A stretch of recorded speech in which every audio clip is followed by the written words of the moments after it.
제가 설교를 강의 설교를 최근 한 권 정해서 쭉 강의 설교를 하는 것을 원칙으로 하기도 하고, 또 어쩔 때는 주제를 잡아서 성령에 대해서 그리고 감사에 대해서 이렇게 말씀을 살펴보기도 하고요.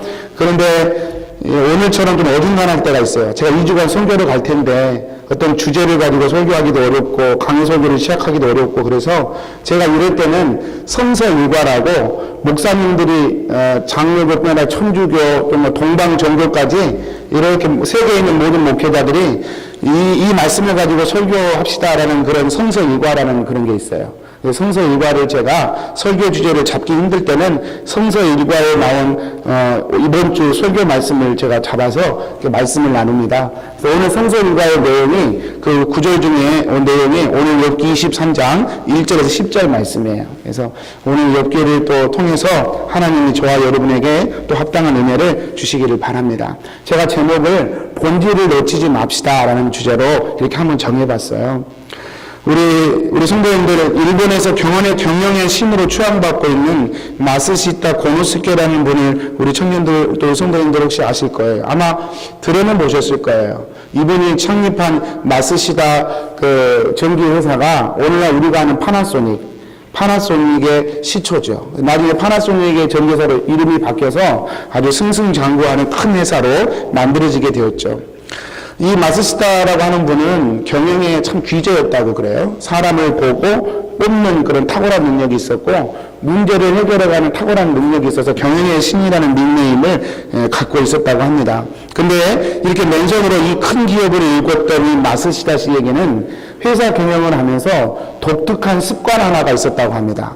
그 독특한 습관은 뭐냐면, 신입사원들을 뽑을 때 최종 면접을 꼭 이 회장인 자신이 꼭 했다고 합니다.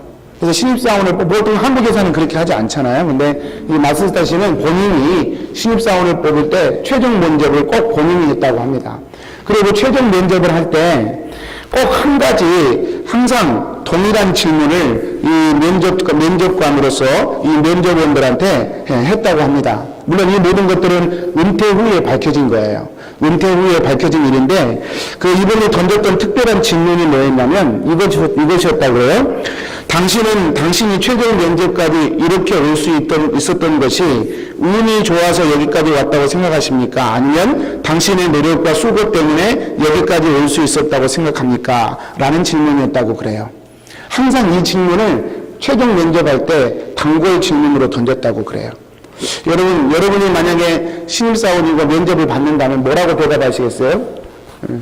좀 헷갈려요. 뭐가 옳은지. 근데 사실 그냥 상식적으로 따지면, 제가 사실 굉장히 노력을 했습니다. 이 회사에 들어오기 위해서 저는 최선을 다했습니다. 제가 노력하고 애써서 여기까지 오게 되었습니다. 라고 말하는 게 사실 좀 틀린 말이 아니고 그게 상식적인 이야기고 대답일 것 같아요. 그런데 신기한 것은 이 마쓰시타 씨는요, 이 질문을 던지고 나서 그렇게 대답한 사람들은 다 떨치고요. 제가 운이 좋아서 여기까지 왔습니다. 라고 대답하는 사람을 신입사원으로 뽑았다고 그래요. 나중에 이 사실이 밝혀지고 난 뒤에 기자들이 그 이유에 대해서 한번 질문을 했다고 합니다. 근데 그 이유에 대해서 이 마쓰시타 씨는 이렇게 대답을 했어요. 제가 한번 그대로 읽어보겠습니다. 내가 운이 좋아서 여기까지 올 수 있었다고 생각하는 사람의 마음속에는 이렇게 성공하는 것이 내 힘만으로 된 것이 아니라 다른 사람의 도움 덕분이라는 생각, 즉 다른 사람에 대한 감사의 마음이 있습니다. 이런 의식을 가진 사람은 나중에 회사에서 문제가 생겼을 때에도 긍정적인 자세로 문제를 극복해 나가곤 합니다. 반대로 자기 노력으로 되었다는 사람은 항상 자신이 정당한 대우를 받지 못하고 있다고 생각하게 되고 섭섭한 마음으로 일을 하기에 장기적으로는 회사에 도움이 되지 못합니다. 참 뜻밖의 대답이지만 듣고 보니까 참 옳은 생각이 아닌가 생각됩니다. 여러분, 회장으로서 사원을 뽑을 때 내가 내 힘으로 내 노력 때문에 여기까지 왔습니다 라고 말하는 사람과 내가 노력하고 애를 썼지만 그럼에도 불구하고 운이 좋아서 여기까지 왔습니다 라고 하는 그 태도가 이게 다르다는 거예요. 내가 여기까지 노력해서 여기까지 왔습니다 라고 대답하는 사람의 생각 속에는 감사가 없다는 거예요. 감사가 없을 뿐만 아니라 여러분 내가 이렇게 노력해서 여기까지 왔다고 생각하는 사람에게는 반드시 내가 노력하고 애쓴 것에 비해서 스스로가 부당한 대우를 받고 있다는 불평과 원망으로 이어지게 되어 있다는 거예요. 그렇기 때문에 결국 그런 마음으로 일을 하다 보면 회사 전체에 이렇게 해를 끼치는 긍정적인 요소를 일으키지 못하는 그런 결과로 이어진다는 거예요. 여러분 마스다 씨는 굉장한 해안을 갖고 있었던 것이죠. 여러분 운이 좋다는 말을 우리 기독교 용어로 바꾸면 뭘까요? 은혜입니다 라고 하는 말일 거예요. 당신은 어떻게 이 자리에 올 수 있었습니까? 은혜입니다. 제가 은혜로 하나님 앞에 이렇게 오게 되었습니다. 대답하는 사람이 있고 제가 노력했죠. 제가 애썼죠. 라고 말하며 대답할 수 있는 사람이 저는 있을 거라고 생각합니다. 여러분 누가 하나님 앞에 복 받을까요? 여러분 누가 하나님 앞에 정말 하나님 주신 은혜와 축복을 받을 수 있을까요? 여러분 은혜로 고백하는 사람이 맞을 것입니다. 나의 힘과 노력이 밑바탕이 되어 있지만 그럼에도 불구하고 지금 내가 이 상황에 설 수 있었다는 것, 있게 된 것은 은혜가 아니면 불가능하다는 사실을 기억하는 사람. 그 사람은 무엇을 해도 감사함으로 할 거예요.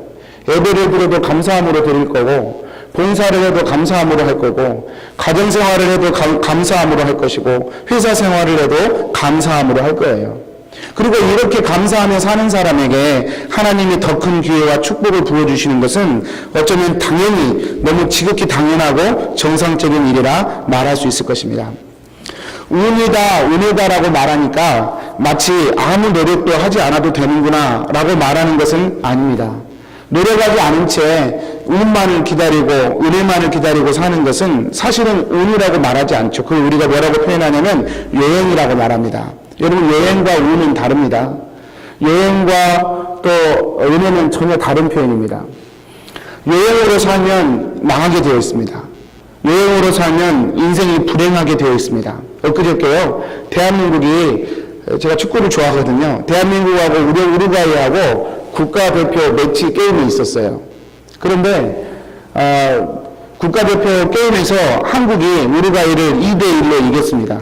우루과이가 세계 랭킹 지금 5위거든요. 굉장히 높은 수준의 축구예요. 우리나라는 지금 뭐 70몇인가 60몇인가 돼요. 아주 게임 상대가 안 되는 랭킹인데 그게 이겼단 말입니다. 굉장한 일이에요. 제가 시합은 못 보고 결론만 뉴스에서 이렇게 인터넷에서 결과만 봤는데 승리했으니까 당연히 댓글들을 보니까 전부 축하하고 대한민국 축구에 희망이 있다 이런 격려하는 말들로 댓글이 꽉 채워져 있었어요. 근데 그 많은 댓글 중에 유독 제 눈에 띄는 댓글 하나가 있었어요. 뭐냐면 되게 이 승리를 저주하고 원망하는 글이었었어요. 그리고 왜 그런지 봤더니 내용이 이랬어요. 내 돈 120만 원, 내 돈 120만 원, 아 지지리도 운도 없는 내 인생 하면서 막 이렇게 한풀이 하는 댓글이 있었어요. 제가 무슨 댓글인가 하고 봤더니 내용을 살펴보니까 그런 내용이에요. 여러분 이 청년은요 아마 이 국가대표 경기를 두고 도박을 했던 것 같아요. 여러분 시합을 하면 지는 팀에 이긴 팀에게 돈을 내잖아요. 이 청년은 한국이 지는 곳에다가 돈을 걸었던 것 같아요. 그리고 돈을 잃어버린 거예요. 120만 원이나 잃어버린 거예요. 그래서 다들 이 승리를 기뻐하는데 이 청년은 이 승리가 안 기쁜 거예요. 내 돈 120만 원, 내 돈 120만 원 하면서 아 운도 지지리도 없는 내 인생이야 하면서 그 댓글에다가 자신의 인생을 한탄하는 것을 제가 보았어요. 저는 그 댓글을 보면서 이 이름 모를 젊은 이의 인생이 눈앞에 보이는 듯 했습니다. 여러분 이 인생은요, 이 청년은 만약에 그 삶의 태도와 그 삶의 자세를 고치지 않으면 그 청년의 인생은 망한 것이 거의 결정되어 버린 인생이라고 감히 말할 수 있을 것입니다. 왜 그렇습니까? 여행을 바라고 사는 것, 그것은 결코 여러분 우리 인생에 도움이 되지 않기 때문에 그래요. 지금 여기서 말하는 운이라고 말하는 것이 여행을 의미하는 것이 아니라고 말이에요.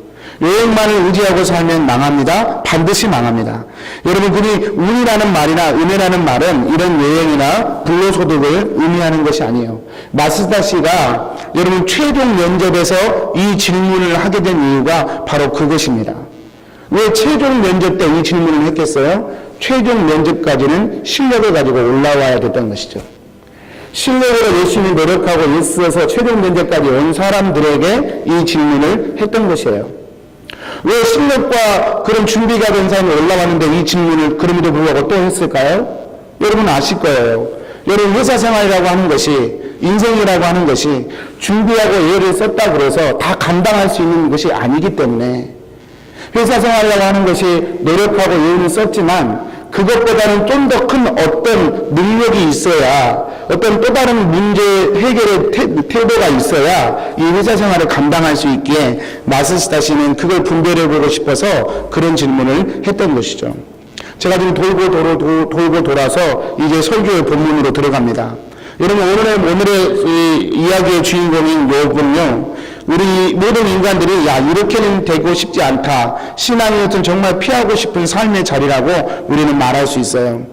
하루아침에 재산을 다 잃어버렸어요. 하루아침에 자녀들을 다 잃어버렸어요. 급기야 자기의 몸에는 몹쓸병까지 들어서 기왓장으로 자기 몸을 긁어야 될 정도로 아주 불행한 상황에 놓이게 되었어요. 아내도 그런 욥을 보면서 차라리 하나님을 저주하고 죽어버리라고 말할 정도로 그런 참 절망적인 상황에 이 욥이 놓이게 되었어요. 그런데 여러분도 욥기의 배경을 아시지만 욥기가 이런 고난을 당하게 된 것은 욥의 잘못이나 부족함 때문이 아니었어요. 욥이 무슨 하나님한테 이런 벌을 받아야 할 잘못을 범한 게 아니었어요. 욥은 하나님이 보시기에도 옳은 사람이라 불릴 만큼 의인이었고 하나님을 경외하며 흠잡을 만한 것이 없는 훌륭한 신앙인이었다고 하나님은 증언해요. 1절부터 3절까지의 말씀이죠. 여러분, 하나님께서 욥에 대하여 그렇게 소개를 합니다. 하나님을 경외하고 악에서 떠난 사람이다. 동방사람 중에 가장 훌륭한 자다. 이렇게 욥기는 욥에 대해서 소개를 하고 지금 욥기를 시작한단 말이에요. 그런데 이렇게 훌륭한 욥이 하루아침에 자녀들도 소유들도 다 사라져버리는 고난을 당하고 있는 것입니다. 여러분, 욥에게 왜 이런 고난이 오게 된 것입니까? 욥이 왜 이런 고난을 당하게 된 것입니까? 여러분, 그 이유는요, 하나님 앞에 선 사단의 질문 때문에 이 고난이 시작이 된 것입니다. 하나님이 사단에게 욥기 처음 1장에 보면 사단에게 얘기해요. 이 욥처럼 훌륭한 사람이 없다. 이 욥처럼 나를 경외하는 자가 없다. 하나님이 사단에게 얘기합니다. 그때 사단이 이 하나님의 이 평가에, 하나님의 말씀에 이의를 제기합니다. 그 이의의 내용이 뭐냐면, 욥이 하나님을 그렇게 경외하는 이유가 하나님이 좋아서이겠습니까? 좋아서가 아니라 하나님이 그에게 소유물이 많아지는 복을 주셨기 때문일 것입니다. 라고 하는 말을 사단이 하나님께 하게 돼요. 9절부터 10절까지죠. 사단이 얘기해요. 욥이 까닭 없이 하나님을 경외하겠습니까? 소유의 복을 많이 주셨기 때문이 아니겠습니까? 이렇게 사단이 하나님께 딴지를 건단 말이죠. 여러분, 만약 어떤 여자를 한 남자가 사랑했어요. 너무너무 사랑했어요. 여러분, 사랑받으면 행복하죠? 그 여자분이 너무 행복해 하는데 어떤 사람이 나타나서 야, 너를 그렇게 그 남자가 사랑하는 것은 네가 이뻐서가 아니라 네가 가지고 있는 배경 때문이야. 이렇게 얘기한다면 참 고약한 일일 것입니다. 얼마나 무례한 일입니까? 또 그것이 만약에 사실이라면 또 얼마나 비참한 상황입니까? 지금 욥기의 주제가 그와 같아요. 하나님께서 욥으로 말미암아 행복한데, 하나님도 행복하고 욥도 행복한데 사단이 끼어서 얘기하는 거예요. 욥이 하나님을 경외하는 이유가 하나님이 좋아서이겠습니까? 아닙니다. 하나님이 복을 주셨기 때문에 그 복 때문에 하나님을 경외하는 것입니다. 라고 이간질을 시키는 거예요. 여러분, 흔히들 욥기의 주제를 고난이라 그렇게 말합니다. 맞는 얘기예요. 인간의 삶 가운데 고난이 왜 임하는지, 고난에 대한 아주 고차원적이고 본질적인 대답을 욥기는 해주고 있습니다. 저도 그런 설교를 많이 했고 여러분도 그런 설교와 생각들을 많이 접해보았을 것입니다. 그런데 오늘은요, 그 고난이란 주제보다는 좀 더 이 욥기 전체 이야기를 존재케 하는 더 깊은 질문 하나를 생각해 보았으면 좋겠어요. 그것은 욥이 왜 하나님을 경외하는가 라고 하는 하나님과 사탄의 논쟁이에요. 사실 이것이 욥기 전체의 처음과 끝을 잇는 전체의 주제예요. 도대체 왜 욥은 하나님을 예배하는가? 도대체 욥은 왜 하나님을 경외하였는가? 라고 하는 하나님과 사탄의 논쟁이 이 욥기의 시작이에요. 하나님은요, 욥이 하나님 때문에 예배하고 있다 말하고 싶은 거예요. 근데 사단은 아니라는 거예요. 그게 아니라는 거예요. 여러분, 저는 오늘날 우리 교회들이, 현대 교회들이 이 질문 앞에 서 있다고 생각합니다. 여러분, 이 설교를 들으시면서 제가 계속해서 리마인드하며 질문할 거예요.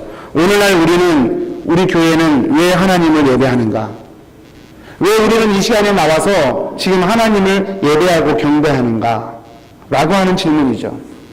하나님은요, 우리가 하나님을 사랑해서 하나님 자체 때문에 예배하고 경외한다고 말씀하고 싶으신데요, 사단은 아니라는 거예요.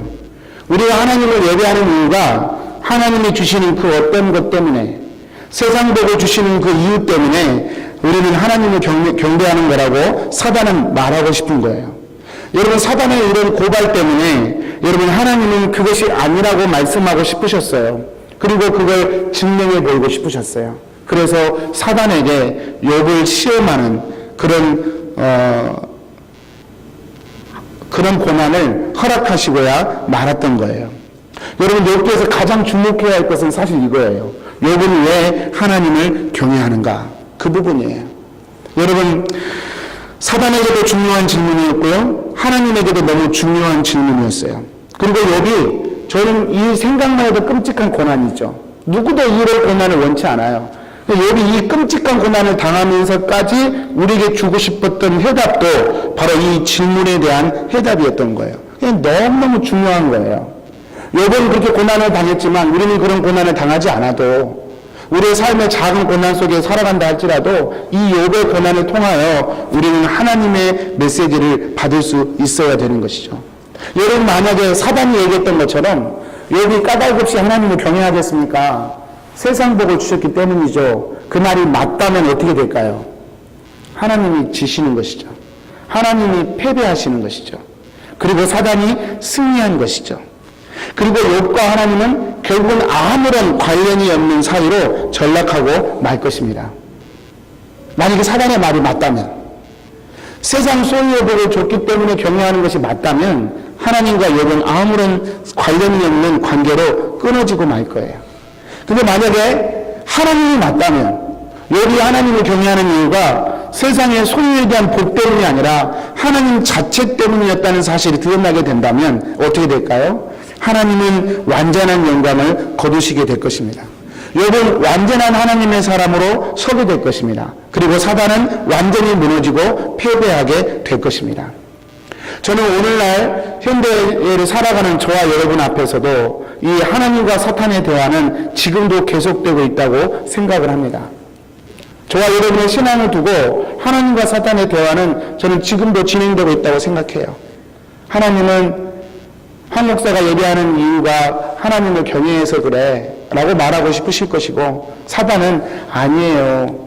There is something 뭐가 있을 거예요. 하나님을 예배하는 이유가. 사단은 그렇게 얘기하고 싶은 것이고, 하나님의 말씀이 오르면 하나님이 승리하는 것이고 우리는 정말 하나님의 존재가 되는 것이고, 사단이 승리하면 결국 하나님과 인간은 아무런 관계가 없는 것으로 전락하고 마는 것이고.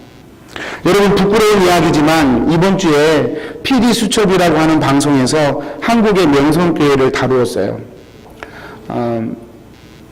늘 이런 일이 나오면 전 항상 교회가 어떤, 참 제 스스로도 참 많이 자괴감에 빠지고 또 제 스스로를 살펴보게 되는데, 이 PD 수첩이라고 하는 방송 여러분 한번, 부정적인 이야기지만 그럼에도 불구하고 한번 보셨으면 좋겠어요. 이 명성교회에 대해서 이 PD 수첩에서 다루었던 내용을 100% 다 사실이라고 단언할 수는 없을 거예요. 그것은 법원에서만 판단하겠죠. 그렇지만 이 다루었던 내용 중에 몇 가지 사실만 가지고도 저는 충격을 받기에 충분했어요. 그리고 교회는 왜 존재하는가? 도대체 명성교회는 왜 존재하는가? 라고 하는 교회의 본질적 질문을 저는 던질 수밖에 없었습니다. 여기서 다루었던 이야기 중에 하나가 그것이었어요. 한국 전역에, 제주도부터 시작해서 전라도에도, 경상도에도, 충청도에도, 강원도에도 한국 전역에 이 교회가 막대한 부동산을 소유하고 있었다는 거예요. 그 금액만 현 시가로, 공시시가로 1600억이 아니고 1600억 원에 해당하는 엄청난 부동산이었다는 거예요. 근데 그것도 공시지가이기 때문에 이것을 현재 시세로 따지면 이거는 한국은 공시가와 진짜 가격이 완전히 다르니까요. 완전히 다른 얘기가 된다는 거예요. 거의 1조에 가까운 어마어마한 부동산 재벌이 부동산을 이 교회가 갖고 있었다는 거예요. 정말 충격적인 이야기였었어요. 여러분, 어떻게 이러한 것이 교회 안에 가능하게 되었을까요? 저는 물어보지 않았고 인터뷰하지 않았지만 모르긴 몰라도 이런 비슷한 형편의 교회들이 한국 교회 안에 상당수 있지 않을까 저는 감히 추측해 봅니다. 어떻게 이런 일들이 가능할까요? 여러분, 모르긴 몰라도 제가 몇 가지 추측해 볼 수 있어요. 세상적인 복도를 하나님이 주신 축복이라고 생각했기 때문일 거예요. 세상보다도 합당하지 않은 일임에도 불구하고 어떻게든 재물이 많아지고 소유가 많아지고 세상적인 권력과 힘이 세지는 것을 축복이라고 여기고 있었기 때문이 아니겠습니까? 그리고 그렇게 그것들을 추구해 가는 것이 하나님을 경외하게 만드는 이유가 되는 것을 지극히 당연하다고 여겼기 때문이 아니겠습니까?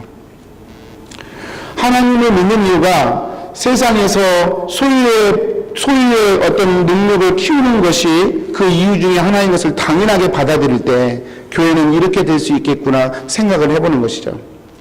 여러분, 이러한 비뚤어진 믿음의 뿌리가 아니었다면 개인이나 회사가 아닌 하나님을 주인 삼고 하나님을 증거하는 것을 목적으로 하는 교회가 그 많은 부동산을 아무도 모르게 목사님과 장로님 두 사람만 알게끔 그렇게 비밀리에 소유할 존재할 수 없을 것입니다. 그리고 만약 그걸 숨기기 위해서 많은 사람들의 반대에도 불구하고 담임 목사 자리를 아들에게 물려주려고 했다면 이거는 그냥 놀라운 일이 아니라 끔찍한 일이 될 것입니다. 여러분, 그런데 이러한 일들을 보면서 여러분 그냥 단순히 비난하고 그냥 한탄할 일만은 아니라고 생각합니다. 이런 일들을 보면서 타산지색이란 말을 떠올리게 됩니다. 타산지색이 무엇입니까? 다른 산에 있는 어떤 샘플들을 보면서 우리 자신을 교훈 삼는 것이죠. 명성교회야 워낙 크고 워낙 눈에 띄는 교회니까 이런 문제가 지금 뉴스에까지 다뤄지는 거예요. 그렇지만 규모가 작고 눈에 띄지 않는다 하여도 같은 마음으로 하나님을 이렇게 섬긴다면 결국 같은 모양으로 지어져 가는 삐뚤어진 신앙의 집들이 아니겠습니까? 명성교회를 보면서 아마 많은 분들이 이제 실망하고 또 낙심하며 하나님을 떠나가게 될 것입니다. 여러분, 오늘 본문에서 욥은 자신이 당하는 고난에 대하여 전혀 동의할 수가 없어서 괴로워해요. 도대체 내가 하나님 앞에 이런 징계를 받을 만한 잘못이 없는데 왜 내가 이런 고난을 당해야 될까? 고난의 원인이 자신에게 있지 아니하기에 그 원인을 아시는 하나님을 찾으려고 애를 써요. 그걸 물어보려고요. 2절, 3절, 4절 말씀에서 나와 있죠. 내가 어떻게 하면 하나님을 뵐 수 있을까? 한번 내가 변론해보고 싶다. 그렇게 얘기해요. 그런데 문제는 뭐예요? 하나님이 자신에게 나타나지 않는다는 거예요. 그래서 8절, 9절에 보면 욥이 얘기해요. 내가 하나님 있으면 찾아가서 좀 따지고 싶은데 하나님이 없다는 거예요. 앞으로 가도 아니 계시고 뒤로 가도 아니 계시고 왼쪽에도 오른쪽에도 하나님이 나타나지 않는구나 한탄을 하게 돼요. 여러분, 열심히 하나님을 찾았지만 하나님이 여전히 침묵하시고 숨어 계시는 것입니다. 여러분, 원인이 나에게 있어도요, 그래도 하나님 원망한다고, 우리 인간은. 하나님, 내가 잘못한 거 알겠는데 그래서 이걸 너무 세게 때리시는 거잖아요 하면서 원망하는 게 우리 인간의 본능인데 욥은 자신이 아무리 생각해도 하나님 앞에 이런 징계를 받을 만한 잘못이 없단 말이에요. 얼마나 억울하겠어요. 그래서 그 하나님을 찾는데 문제는 하나님이 평상시엔 그렇게 하나님과 가까이 계셨는데 하나님이 나와 가까이 계셨는데 그 순간에는 침묵하고 계신다는 거예요. 얼마나 힘들고 어려웠겠습니까? 근데 여러분, 다시 처음으로 돌아가요. 도대체 욥이 왜 이런 시간들을 보내고 있는 것입니까? 도대체 욥이 왜 아들을 잃어버리고 재산도 잃어버리고 지금은 하나님까지 침묵하는 이 고통의 시간을 보내고 있는 것입니까? 다시 처음에 드렸던 그 질문 때문에 그래요. 사단이 했던 말, 욥이 까닭 없이 하나님을 경외하겠습니까? 라고 하는 질문 때문에 그래요. 욥은 왜 하나님을 경외해야 하는지에 대한 질문의 답을 찾아내기 위하여 지금 자신의 모든 것이 비워지고 버려지는 시간들을 경험해야 했던 것입니다. 심지어는 그가 그렇게 사랑했던 하나님마저도 자신의 인생에 아무런 도움이 되지 못하는 그런 무능력한 하나님을 지금 경험하고 있는 거예요. 어쩌면 여러분 우리의 삶 가운데도 이러한 하나님의 침묵을 경험할 때가 있을지도 모르겠어요. 욥처럼 말입니다. 왜 기도해도 들어주지 않으신 거예요? 왜 이렇게 나를 억울한 상황으로 던지시는 거예요? 질문할 수도 있을 것입니다. 그러나 여러분, 하나님의 침묵은 결코 외면이 아니었습니다. 아니, 오히려 하나님의 하나님 되심을 철저히 드러내시고 계시던, 일하셨던 시간들이었습니다. 저는 명성교회가 한 해 70억씩 이익금이 남는 교회로 성장하게 된 것. 그래서 교회 측에서 얘기하더라고요. 한 해에 70억 원씩 예산이 남는다고. 그래서 그 예산들을 모아놓다 보니까 이런 돈이 되었고, 뭐 그렇게 되었다, 그렇게 얘기를 하시더라고요. 한 해에 70억 원의 이익금이 남는 교회로 성장하게 된 것. 또 병든자를 위해서 기도할 때 심지어는 병원 의사의 원장의 아이인데도 병원에서 99.9% 죽는다고 했는데 이 목사님이 기도해서 기적적으로 나와버렸던 그런 이야기나 새벽 기도를 열심히 했더니 교회가 부흥하고 10만 명이 모이는 교회가 되었다고 하는 거의 기적과도 같은 이러한 일들이 저는 결코 오늘 그 교회를 목회하셨던 김삼환 목사님과 그 교회에 참된 축복이 되지 못하고 있음을 목격하고 있습니다. 저만 그런 것이 아니라 여러분도 목격하고 있죠. 차라리 작지만 처음 시작하셨던 그 상가 교회에서 계속 목회하셨더라면 차라리 그냥 그렇게 어마어마한 교회 말고 그저 눈에 띄지 않는 조그만한 교회, 얼마간 부흥되어 적당한 교회를 이루면서 십자가의 은혜를 고이 간직하는 교회로 사역하셨더라면 저는 목사님도 교회도 그 아들 목사님도 훨씬 좋은 결말이 아니었을까 감히 생각해 봅니다. 왜 그렇습니까? 그런 그 많은 수많은 기적과 이적들 때문에 명성교회는 오늘날 그들이 왜 하나님을 따르는가에 대한 잘못된 대답을 세상에 보여주고 있기 때문에 그래요. 그리고 그 잘못된 대답 때문에 하나님의 이름이 망명되이 불려지고 있는 참담함을 만들어내고 있기 때문에 그렇습니다. 결코 일어날 수 없고 일어나서도는 안 되는 하나님이 패배하시고 사단이 승리한 것 같은 그런 모양이 지금 세상 만천하에 공개되어 버리고 있다는 것이죠. 여러분 참으로 역설적인 일이지만 그 수많은 기도 응답이 차라리 없었더라면, 차라리 그 수많은 기적과 이적들이 차라리 그 교회에 없었더라면 그들이 지금처럼 하나님의 이름을 말하지만 철저히 사단의 승리를 나타내는 그런 비참한 교회로 전락하지는 않았을 것이라고 생각합니다. 인간의 연약함이라는 것이 그래요. 하나님의 손을 통해서 하나님의 얼굴을 뵙기도 하지만 때로는 하나님이 주신 그 손 때문에 정작 하나님의 얼굴을 망각하게 될 수도 있는 것이 인간의 연약함임을 다시 한번 깨닫게 되는 것입니다. 여러분, 욥은 지금 하나님의 철저한 무력함을 경험하고 있습니다. 그러나 우리가 한 가지 기억해야 할 것은 이런 하나님의 철저한 무력함, 하나님의 침묵이 오히려 하나님의 더 큰 일들을 이루고 계시고 있다고 하는 사실을 욥기를 통해 우리는 보고 있어요. 여러분, 성경에 보면 하나님께서 그 아들 예수님이 십자가에 달려 고통당하실 때 예수님이 그런 말씀하시죠. 엘리 엘리 라마 사막다니, 아버지 아버지 어찌하여 나를 버리십니까? 고통의 끝에서 토해내는 절규였었죠. 근데 그 아들 예수님의 절규에 대하여 하나님은 침묵해 버리십니다. 외면해 버리세요. 그냥 아들 예수가 십자가에서 피를 흘려 죽게끔 내버려 두신단 말이죠. 사단이 이겼고요. 하나님이 진 것처럼 보였어요. 그런데요, 바로 그 시간에 하나님은 그 일을 통하여 인류의 모든 죄를 사할 수 있는, 전능하신 하나님만이 할 수 있는 최고의 일들을 해내셨죠. 하나님의 침묵의 시간은 침묵이 아니라 하나님의 하나님 되심을 드러내는 더 큰 일이었던 것이죠. 지금 욥에게도 하나님이 그렇게 하고 계신 거예요.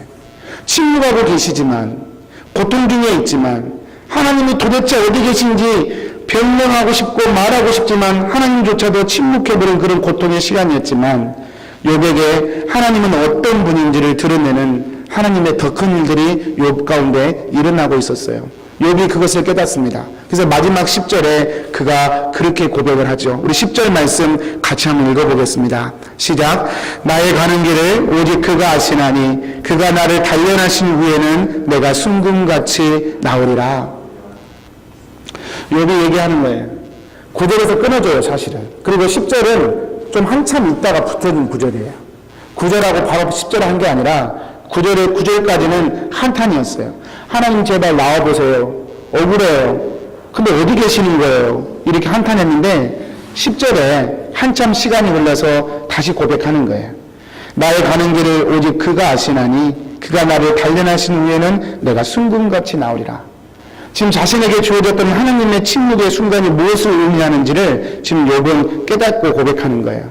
여러분 여기 사용한 단어 중에 단련이라는 단어가 있죠. 그가 나를 단련하신 후에, 이 단련이란 말은 성경에서 두 가지 의미로 저희가 해석할 수 있어요. 첫 번째는 시험, 테스트, 그리고 두 번째는 증명이란 말이에요. 테스트란 말 자체가 시험과 증명 두 가지 뜻을 다 가지고 있죠. 여러분 영어로 성경에서 테스트라고 그래서 번역을 해놨어요. 여러분 하나님께서 여기 얘기하는 거예요. 하나님께서 내 믿음을 테스트하고 계신다. 그 믿음이 어떤 테스트예요? 왜 하나님을 경외하는가? 라고 하는 테스트. 그리고 다른 방면에서 보면 하나님께서는 지금 욥 자신의 믿음을 증명해 보이고 계시다는 거예요. 누구에게요? 사단에게요. 욥이 얼마나 순전한 마음으로 하나님을 섬기는지를 사단에게 증명해 보이고 계시다는 거예요. 그게 단련한다는 말의 뜻입니다. 사단이 질문했던 욥이 까닭없이 하나님을 경외하겠습니까? 소유의 복 때문이겠죠. 말했던 그 질문. 하나님과 욥 사이를 이간질 시켜놓고 그래서 어떻게든 이 두 사이를 끊으려고 했던 사단의 그 질문 앞에서 하나님과 욥은 서로 믿음을 가지고 있는 존재임을 증명해 보이고 계심을 지금 욥이 깨닫고 고백하는 거예요. 여러분 이 믿음을 증명해내기 위해서 하나님은 마치 자신을 금을 재련하기 위해 쇳덩어리를 불에 넣었다가 빼기를 반복하는 것처럼 자신을 단련하고 있음을 고백하고 있는 것입니다. 제가 설교 준비하면서요 재밌는 사실을 한번 보았는데 여러분 보통 우리가 14K, 18K, 24K 금을 얘기하지 않습니까? 근데 이 말의 뜻이 뭐냐면 14K라는 말은 원래는 1500도 되는 불에 용광로 같은 그 불에 이 금 덩어리, 불순물이 낀 이 돌덩어리를 집어넣는데요. 그리고 거기서 한번 빼내는 거죠. 불순물을 한번 제거하고 빼내는 것, 이게 한 번이에요. 14K란 말은 14번을 집어넣었다 뺐다고 하는 것이라고, 빼는 것이라고 그래요. 원래 뜻이. 지금은 뭐 다르게 좀 하겠지만. 14번을 집었다 넣었다 빼요. 여러분 얼마나 힘들겠습니까? 그게 14K예요. 근데 14번을 뺐다가 넣었다 하면요, 58.6% 금이에요. 그게 14K예요. 14K도 노란색이고 금이니까 이만하면 됐어요 라고 말할 수도 있을 거예요. 14K도 금이니까 그냥 충분해요 라고 말할 수도 있을 거예요. 그런데 어떤 사람은 그 14K 금을 가지고 또 한 번 불덩어리에 집어넣는 거예요. 그래서 몇 번 더 집어넣었다 빼면 그게 바로 18K입니다. 73%가 되는 금이에요. 18K 금이 그래서 만들어져요. 이만하면 됐어요. 이제 더 이상 그만. 이제 너무 뜨거워서 못 들어가겠어요. 그렇게 충분히 말할 수 있어요. 18K도 금이니까 충분해요 라고 말할 수도 있을 거예요. 그런데 또 집어넣습니다. 6번을 더 집었다 넣었다 빼요. 그게 24K예요. 99.9% 순금이죠. 지금 욥은 자신의 인생을 그렇게 비유해서 얘기하고 있는 거예요. 하나님께서 고난이라는 불에 자꾸 넣었다 뺐다 하는 거예요. 너무너무 고통스럽고 아픈데 이제 좀 그만했으면 좋겠는데 하나님은 자신을 자꾸 고난이라는 욕망에 집어넣는 거예요. 그런데 그 과정이 내 믿음이 하나님 앞에 올바르다는 사실을, 내가 하나님을 경외하는 이유가 소유가 아니라 하나님 때문이라는 사실을 하나님이 드러내시기 위한 것임을 욥은 고통스럽지만 힘들지만 지금 온몸을 시퍼렇게 멍든 채 그걸 선포하고 고백하고 있는 것입니다. 여러분 욥의 그런 순수한 믿음은 욥이 어찌 하나님을 까닭없이 경외하겠느냐라고 하는 사단의 거대한 술수와 음모를 완전하게 그리고 철저하게 깨뜨려버리고 하나님의 완전한 승리와 영광을 드러내는 참으로 놀라운 능력의 고백이 되는 것이죠. 이제 말씀을 마치려고 그래요. 하나님을 경외하는 여러분이 얼마나 귀한지 모르겠어요. 요즘에 하나님의 이름을 부르는 것 자체가 얼마나 귀하고 희귀한 일이 되어버렸는지, 하나님 앞에 예배하겠다고 나오는 그 모습 자체가 쉽지 않은 시대를 저희는 살고 있어요. 이렇게 주일이면 바쁜 와중에 예배드려야 할 줄 알고 예배드리러 나오는 여러분의 모습이 정말 귀하고 그리고 참 쉽지 않은 시대다. 제가 그렇게 얘기할 수 있어요. 그래서 저는 여러분을 진심으로 존경합니다. 그리고 사랑합니다. 여러분은 참 귀하고 복되신 분들입니다. 그러나 동시에 한 가지 질문을 더 드리고 싶어요. 하나님을 경외하는 여러분과 저에게 이 욥기의 이야기를 통해서 우리는 왜 하나님을 경외하는가? 다시 말하자면 우리는 왜 하나님을 예배하는가? 다시 말하자면 왜 우리는 하나님을 믿는가? 라고 하는 질문을 우리 스스로에게 던져보게 되는 것이죠. 바라기는 그 이유가 사람이 되지 않았으면 좋겠습니다. 바라기는 권력과 성공이 되지 않았으면 좋겠습니다. 바라기는 다 그런 것도 내 마음 가운데 옮기는 것은 아니지만 그러나 만일 내 인생을 탈탈탈탈 털어야 된다면 내 인생을 다 버려야 된다면 그렇게 다 버리고 난 뒤에 하나님을 사랑하고 경외하는 그 마음만이 남는 그런 사람이고 싶다는 고백이 저와 여러분의 마음에서 나왔으면 좋겠습니다. 교회가 없어서 하나님의 영광이 떨어지는 것 더 이상 아닙니다. 교회는 얼마든지 있고 하나님의 이름을 부르는 사람들은 얼마든지 있습니다. 그러나 오히려 그 하나님을 예배하고 경외하는 이유가 철저히 세속적인 것이 되었을 때 교회는 하나님의 영광을 가리는 무서운 공동체가 될 수 있음을 명성교회를 통하여 보게 되는 것이죠. 사랑하는 여러분 축복합니다. 오늘도 저와 여러분이 하나님을 예배하는 이유, 경외하는 이유, 하나님 한 분으로 되어지기를 축복합니다. 그래서 사단의 권세가 깨어지고 하나님 나라의 영광이 견고하게 세워져 가는 그런 은혜가 우리 교회 가운데 일어났으면 좋겠습니다. 우리 기도하겠습니다.